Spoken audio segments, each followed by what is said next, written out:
எல்லாருக்கும் வணக்கங்க. இன்னைக்கு நம்ம ஈரோடு அம்மாச்சி சமையல் கிச்சன்ல என்ன பண்ண போறோம் அப்படின்னு பாத்தீங்கன்னா, இன்னைக்கு ஒரு சூப்பரான பிரியாணி தான் பண்ண போறோம்.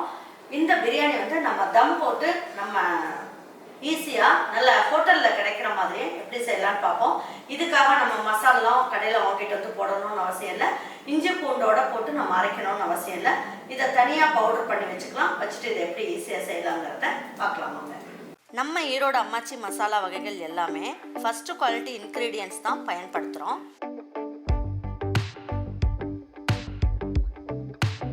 வாங்குகிற பொருட்கள் எல்லாமே முறையாக ஜலிச்சு பொன் வறுவலாக வறுத்து சரியான பதத்தில் அரைக்கிறோம். அரைச்ச மசாலாவை நல்லா ஆற வச்சு மறுபடியும் ஜலிச்சு சரியான அளவில் பேக் பண்ணி உங்கள் வீட்டுக்கே சேஃப் அண்ட் செக்யூர்டாக டெலிவரி பண்ணுறோம். நம்ம மசாலா வகைகள் மற்றும் சத்து மாவு, ரெடிமேட் இட்லி மாவு, இடியாப்ப மாவு எல்லாமே நீங்கள் வாட்ஸ்அப் மற்றும் வெப்சைட்டில் ஆர்டர் பண்ணி வாங்கலாம். இதில் ரொம்ப முக்கியமான விஷயம், இது full and full pure homemade masala. நம்ம எல்லாருக்குமே ஆரோக்கியம் தானேங்க முக்கியம். பாருங்கள், இன்றைக்கி வந்து நான் என்ன பண்ணியிருக்கேன், 1.25 கிலோ அளவுக்கு மட்டன் வாங்கிட்டு வந்திருக்கேன். அது எலும்பும் சதையுமா சேர்த்து வாங்கிட்டு வந்துடுங்க. தண்ணி இல்லாமல் எடுத்து போட்டுக்குங்க. அப்போ தான் நமக்கு மெஷர்மெண்ட்டுக்கு கரெக்டாக இருக்கும். நான் அரிசி வந்து இந்த டம்ளரில் 4 டம்ளர் அளவுக்கு அரிசி எடுத்தேன். பாஸ்மதி அரிசி. அதை வந்து ஒரு அரை மணி நேரம் தண்ணியில் போட்டு ஊற வச்சுட்டேன். இப்போ அதே டம்ளரில் 1 டம்ளர் அளவுக்கு தண்ணி ஊற்றிக்கலாம். இந்த தண்ணியோட அளவை நம்ம பிரியாணி செய்யும் போது இந்த தண்ணியோட அளவையும் நம்ம எடுத்துக்கணும். தேவையான அளவுக்கு உப்பு போடுங்க. உப்பு போடும் போது இதையும் நம்ம கவனத்தில் வச்சுக்கணும். ஏன்னா பிரியாணி செய்யும் போது உப்போட அளவை வந்து கம்மியாக போட்டுக்கணும். பாருங்கள், ஒரு 1/4 சிட்டிகை அளவுக்கு மஞ்சள் தூள் சேர்த்துக்கலாம். இந்த மாதிரி முழுகிற மாதிரி இருந்தாலே போதும்.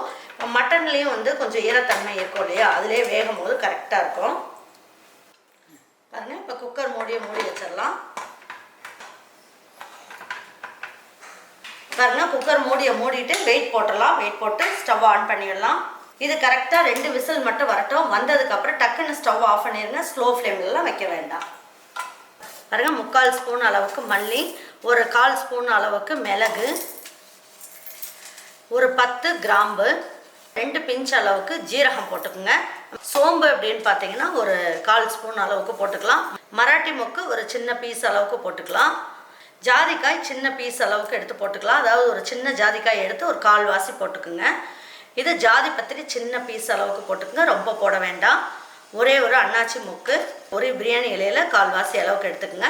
பட்டை ஒரு 4 பட்டை அளவுக்கு போட்டுக்கலாம். 1 கிலோ அளவுக்கு பாஸ்மதி ரைஸ் அப்படிங்கிறதுனால இந்த அளவுக்கு பட்டை போட்டுக்குங்க.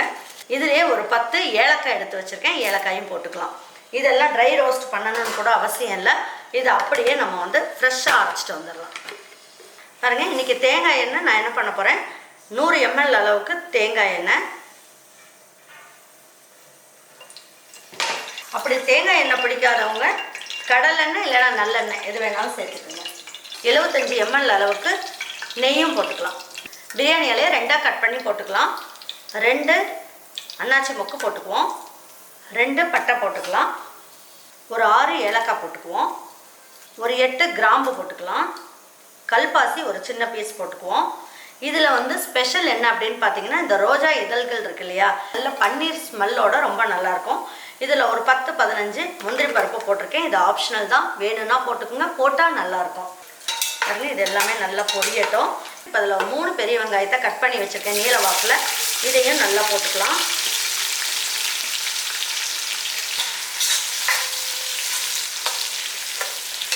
பாருங்கள், இதில் 4 பச்சை மிளகாய், கீரை வேண்டாம், முழுசாவே போட்டுக்கலாம்.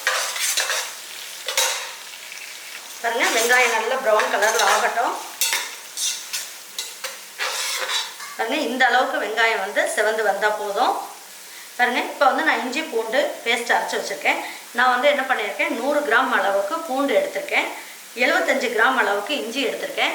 ஒரு 25 கிராம் அளவுக்கு நான் வந்து சின்ன வெங்காயம் எடுத்திருக்கேன். அதாவது ஒரு 6-7 சின்ன வெங்காயமும் போட்டிருக்கேன். ஒரே ஒரு பச்சை மிளகாய் இதில் போட்டு அரைச்சி வச்சுருக்கேன். இப்போது இதுலேயே நம்ம என்ன பண்ணலாம், ஒரு 6 ஸ்பூன் அளவுக்கு இஞ்சி பூண்டு பேஸ்ட் போட்டுக்கலாம். 2 6 ஸ்பூன் அளவுக்கு போட்டுக்கலாம். சரியாகும்.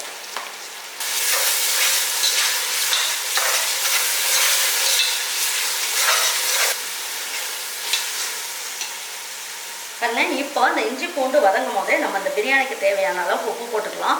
ஃபைனலாக வேணும்னா அந்த தண்ணியை குடிச்சு பார்த்துட்டு கூட நம்ம சேர்த்துக்கலாம். இந்த அளவுக்கு இருந்தால் போதும்.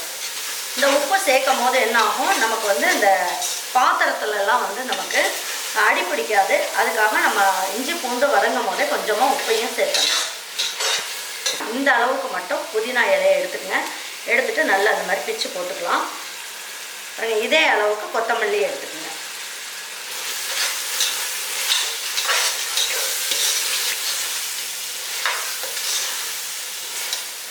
அதான் டேபிள் ஸ்பூனில் 1 ஸ்பூன் அளவுக்கு ரெட் சில்லி பவுடர் சேர்த்துக்கலாம்.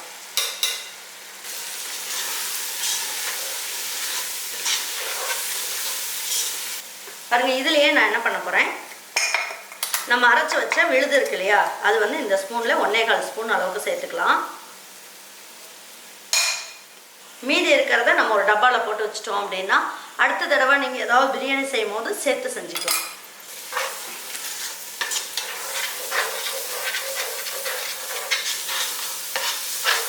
பாருங்க, இதில் நான் என்ன பண்ணியிருக்கேன், 200 கிராம் அளவுக்கு தக்காளியும் எடுத்துருக்கோம். இதை போட்டுக்கலாம்.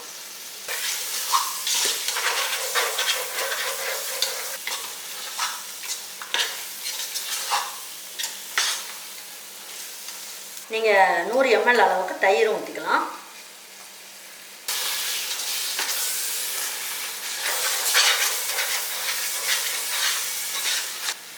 பாருங்கள், இந்த அளவுக்கு எல்லாமே நல்லா வதக்கியாச்சு. இந்த அளவுக்கு இருந்தால் போதும். இப்போ நம்ம மட்டன் எடுத்து பார்த்துடலாம். பாருங்கள், இப்போ மட்டன் எடுத்து பார்த்துடலாம். ஸ்டீம்லாம் போயிடுச்சு. இதை வதக்கிறதுக்குள்ளேயே நமக்கு மட்டனும் வெந்துருச்சு. பிரியாணியும் ஈஸியாக செஞ்சிடலாம் அப்படி வேக வச்சுட்டு செய்யும் போது.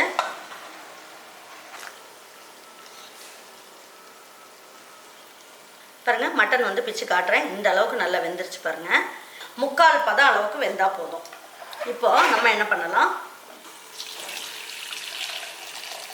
நம்ம வந்து 1 டம்ளர் அளவுக்கு தான் தண்ணி ஊற்றுறோம். மட்டனில் இருக்க தண்ணியும் சேர்ந்து பாருங்கள் இந்த அளவுக்கு வந்திருக்கு. பாருங்கள், எல்லா தண்ணியுமே இருத்துட்டோம். இப்போ என்ன பண்ணலாம், இதை எடுத்து இதில் போட்டுடலாம்.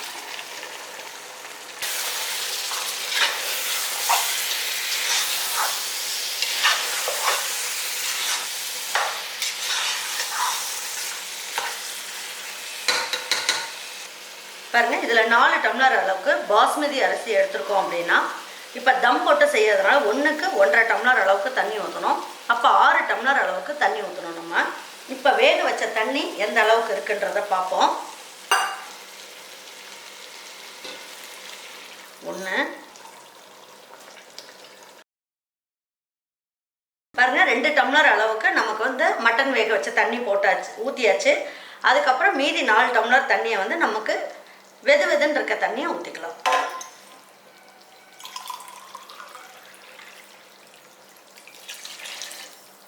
பாருங்கள், மொத்தம் 6 டம்ளர் அளவுக்கு இந்த வேக வச்ச தண்ணி எல்லாம் சேர்த்து 6 டம்ளர் அளவுக்கு வந்துருச்சு. இப்போ நல்லா மிக்ஸ் பண்ணிடலாம்.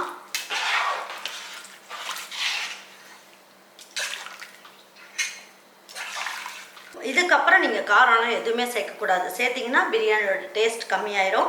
அதனால் இந்த ஸ்டேஜில் நீங்கள் என்ன பண்ணுங்கள், இதை வாயில் ஊற்றி பார்த்துட்டு உப்பு மட்டும் தேவைன்னா பார்த்துட்டு போட்டுக்கலாம். நான் இதில் எந்த கலரும் சேர்க்கலை. இப்போ தட்டை மூடி வச்சிடலாம். இப்போ வந்து இது ஒரு 10 நிமிஷம் நல்லா உலை கொதிக்கிற மாதிரி நல்லா கொதிக்கிட்டோம். அதுக்கப்புறம் என்னென்ன எப்போ அரிசி போடலாங்கிறத சொல்கிறேன். பாருங்கள், இப்போ எடுத்து பார்க்கலாம். பாருங்கள், நல்லா கொதிச்சுக்கிட்டு இருக்கு.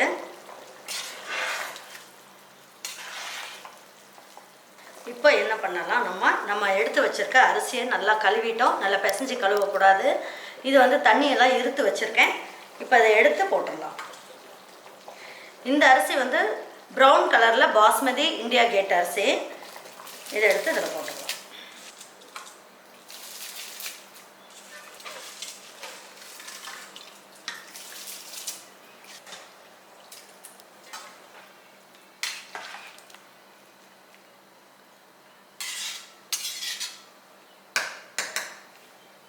தட்டை மூடி வச்சிடலாம்.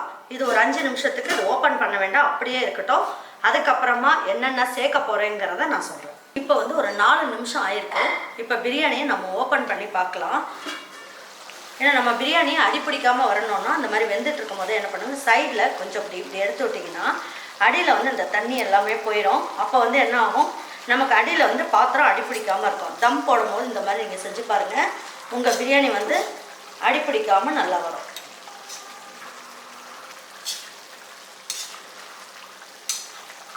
நம்ம ஊற்றுன தண்ணி எல்லாமே கரெக்டாக இருக்குது பாருங்கள். 2 நிமிஷம் மட்டும் அப்படியே இருக்கட்டும். இப்போ நான் பக்கத்தில் ஒரு தோசை கல் வச்சுட்டு நல்லா ஹை ஃப்ளேம்லேயே வச்சுருக்கேன். இப்போ என்ன பண்ணுவோம், இப்போ ஒரு 5 நிமிஷம் நல்லா ஹை ஃப்ளேம்லேயே வச்சாச்சு. இப்போ நல்லா பிரியாணியும் நல்லா வந்து நம்ம ஊற்றின தண்ணியெல்லாம் நல்லா ஈக்குவலாக ஆகிடுச்சு. நல்ல கல் வந்து இந்த அளவுக்கு நல்லா சூடு ஏறிடுச்சு.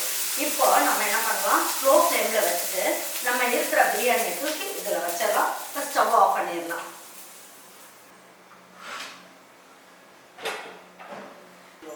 பாருங்க, இப்போ வந்து இந்த பிரியாணியை இதில் எடுத்து வச்சிட்டோம். இப்போ என்ன பண்ணலாம், தம் போடுறதுக்கு முன்னாடி இந்த தட்டை எடுத்துடலாம். பாருங்க, மீதி இருக்க புதினா இலை இந்த மாதிரி எடுத்துக்கலாம். எடுத்துட்டு நல்லா பிச்சுட்டு போட்டுக்குங்க.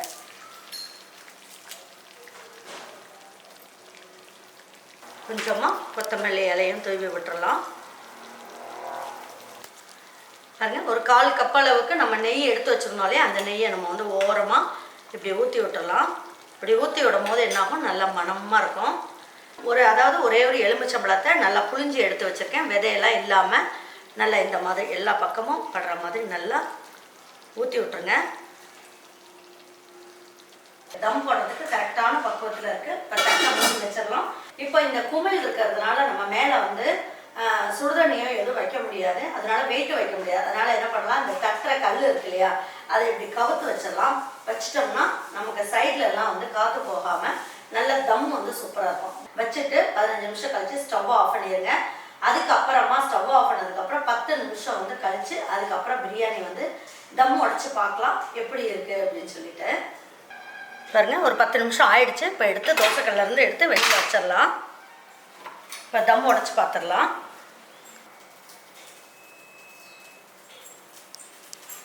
தண்ணி எல்லாம் எதுவுமே இல்லை பாருங்கள்.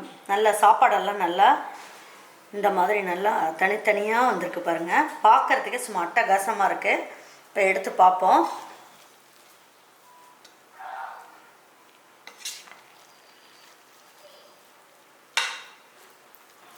பாருங்கள், பிரியாணியை சுத்தமாக அடியே பிடிக்கல பாருங்கள்.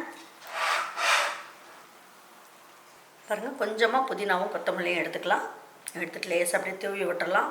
தூவி விட்டு எடுத்து வச்சு பரிமாறிக்கலாம். நல்ல மணமாக இருக்கும்.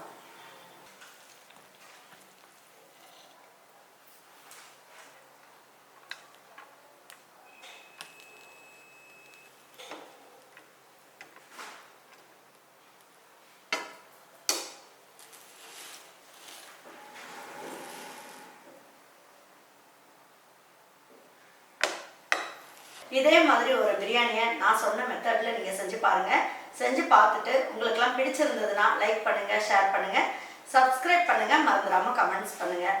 தேங்க்யூ ஃபார் வாட்சிங் ஈரோடு அம்மாச்சி சமையல். தேங்க்யூ.